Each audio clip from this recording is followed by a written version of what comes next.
இந்திய அணி திறமையாளர்களை கொண்டது.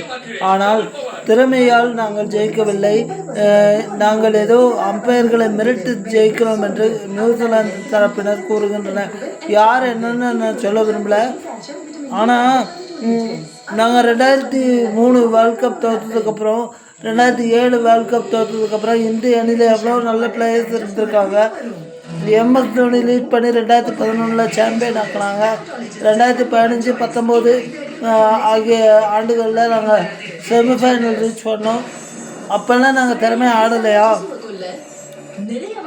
அண்ட் மோரோவர் 2023 ஃபைனல் ரீச் பண்ணோம் ரோஹித் சர்மா தலைமையில். அப்போ நாங்கள் திறமையாக ஆடலையா? நாங்கள் இப்போது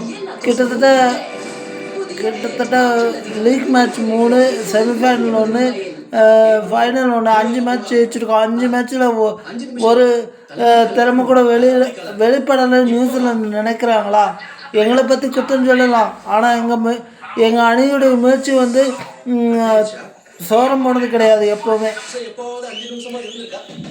மன்னிக்கணும், சோரம் போனது கிடையாதுன்னா வீண் போனது கிடையாது. அதனால தான் அப்படி சொன்னேன். நாங்கள் வந்து பயந்தவங்க கிடையாது. இந்திய அணி பயந்த அணி கிடையாது. எப்போவுமே ஒரு வார்த்தையை நம்ம சொல்லும்போது அந்த வார்த்தையுடைய இரு அர்த்தங்களை வந்து பார்க்குறாங்க. அந்த இரு அர்த்தங்களில் தப்பான அர்த்தம் எதுவோ அதை பிடிச்சிட்டு தொங்குறாங்க. நான் வந்து இப்போ ஒரு வார்த்தை சொன்னேன் இல்லையா, சோரங்கிறது விளைக்கும் அது குறிக்கும்.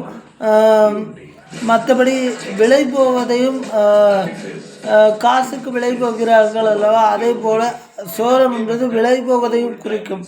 தவறான அர்த்தம் எடுத்துக்கொள்ள வேண்டாம். இப்போ பாயிண்ட்டுக்கு வரேன். இந்தியா பொறுத்த வரைக்கும் கோலி இருந்தாங்க, எம்எஸ் தோனி இருந்தாங்க, சுரேஷ் ரெய்னா இருந்தாங்க, சச்சின் டெண்டுல்கர் இருந்தாங்க, வீரேந்தர் சேவாக் இருந்தாங்க, நல்ல நல்ல பிளேயர்ஸ் இருந்தாங்க, இப்போ இருக்காங்க, இனிமேல் இருப்பாங்க. நாங்கள் திறமையால் ஜெயிக்கிறோம். நாங்கள் வந்து யாரையும் சொக் வச்சு பேட்டில் ஸ்ப்ரிங்கை வச்சு விளையாடி ஜெயிக்கலை. திறமை எங்களை வழி நடத்துகிறது. திறமையால் நாங்கள் வழி நடத்தப்படுகிறோம், வெற்றியும் பெறுகிறோம். இதுதான் இந்தியாவோட தேவையில்லாத வார்த்தைகளை தவிர்க்குமாறு நியூசிலாந்து போன்ற கிரிக்கெட் அணிகளை கேட்டுக்கொள்கிறேன். அவங்க சொன்னாங்களான்னு தெரியாது, நான் ஒரு வீடியோ பார்த்தேன், அதனால் சொன்னேன். Thank you so much.